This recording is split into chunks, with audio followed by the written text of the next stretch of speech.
Olá! Quando se fala em diálogos interdenominacionais, geralmente se pensa naqueles grupos protestantes ou católicos que sejam mais liberais e dados ao ecumenismo. Grupos considerados fundamentalistas não são dados ao diálogo, pelo menos na cabeça da maioria das pessoas. E a Igreja Adventista, um grupo fundamentalista, na verdade, historicamente falando, um grupo que se alinhou com muitos dos pontos do movimento fundamentalista, sem propriamente assumir todos eles, dificilmente poderia ser encarado como uma organização disposta a dialogar.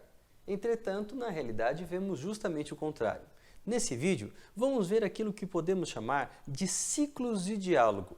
Eles partem desde o movimento milerita até o adventismo contemporâneo. Acompanhe.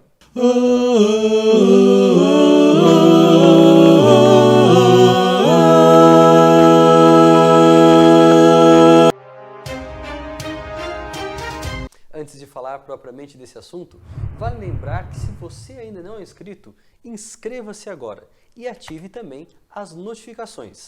Só assim você ficará realmente sabendo quando tiver um vídeo novo aqui no canal. Você também precisa curtir esse vídeo e compartilhá-lo com seus amigos nas redes sociais, especialmente via WhatsApp. Vamos iniciar então nosso assunto falando do movimento milerita. Nele observamos 3 ciclos de diálogo. O primeiro deles é o diálogo fluente. Os mileritas surgiram como um movimento interdenominacional, que tinha uma ênfase: anunciar o retorno de Jesus a essa terra por volta de 1843 e 1844. Nessa primeira etapa, o milerismo teve amplo alcance e muita abertura nas principais denominações protestantes nos Estados Unidos do século XIX. Eu já fiz um vídeo sobre o milerismo, então eu não vou dar muitos detalhes sobre essa fase, porque você pode acompanhar. Vou deixar aqui na descrição o link e, se você tiver interesse, saiba mais sobre o milerismo assistindo o vídeo que nós fizemos. O segundo ciclo é justamente do diálogo truncado. Afinal, os mileritas, na sua fase final, de 1842 a 1844, se tornaram ainda mais radicais e a sua ênfase no supernaturalismo incomodava muitos cristãos daquela época. Mas em julho de 1843, Charles Fichte pregou aquele que seria o mais conhecido sermão dos mileritas, aquele que conclamava o povo a deixar Babilônia.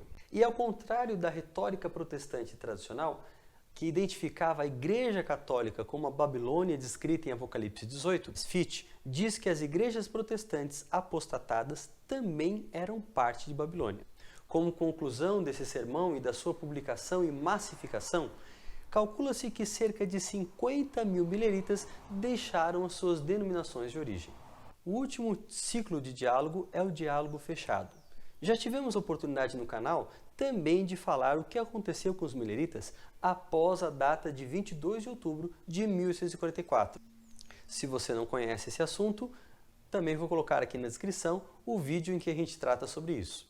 Agora, 2 líderes mileritas, Apollos Haley e Joseph Turner, revisitam um conceito importante de 1840, que é o da porta fechada, e passam a advogar que ninguém que tenha rejeitado a mensagem milerita possa se salvar.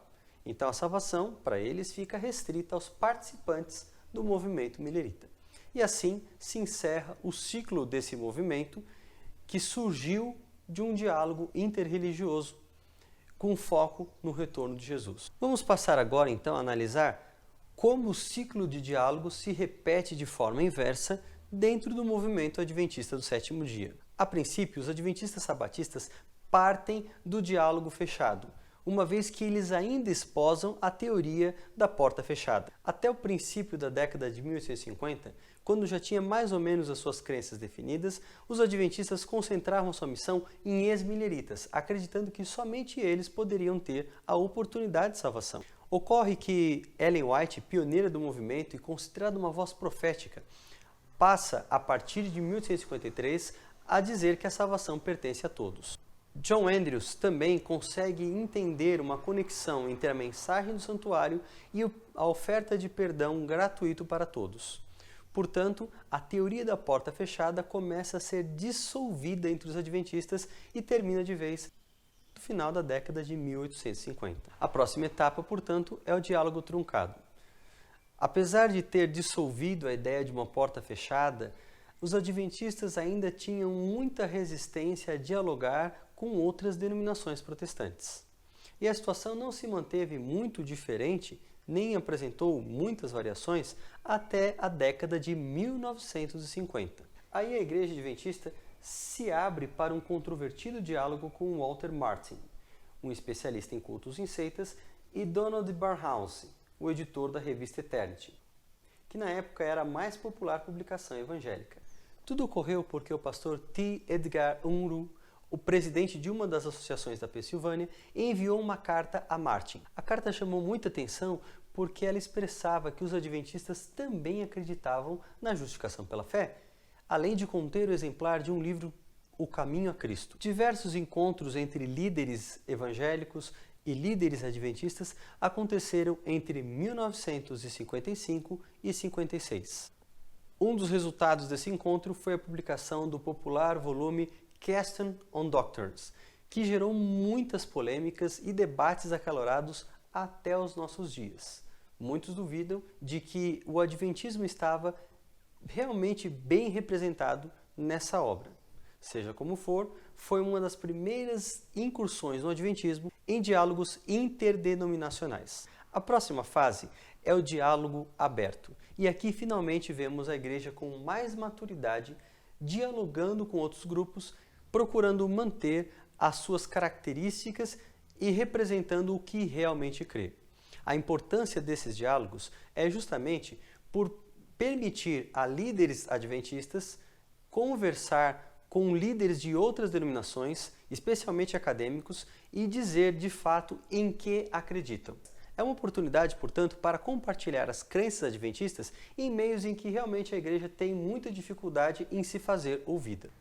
Um dos maiores exemplos desse tipo de diálogo é aquele que ocorreu entre adventistas e luteranos. O primeiro contato foi feito ainda no ano de 1994 e durante o biênio de 96 a 97 muitos encontros foram feitos e finalmente um documento publicado por ambas as partes, mostrando as crenças de cada grupo sobre diversas temáticas.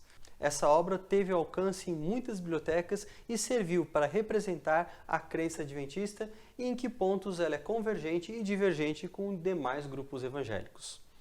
Portanto, a igreja hoje se aproveita dessas oportunidades para divulgar o que pensa, especialmente em meios acadêmicos ou diante de outros grupos religiosos. Afinal, todos precisam ouvir a mensagem que nós temos. E você, o que pensa dessa história toda? Como você encara os diálogos que a igreja tem feito? Não esqueça de deixar aqui as suas opiniões, também curta esse vídeo, compartilhe e até a próxima semana. Deus abençoe você.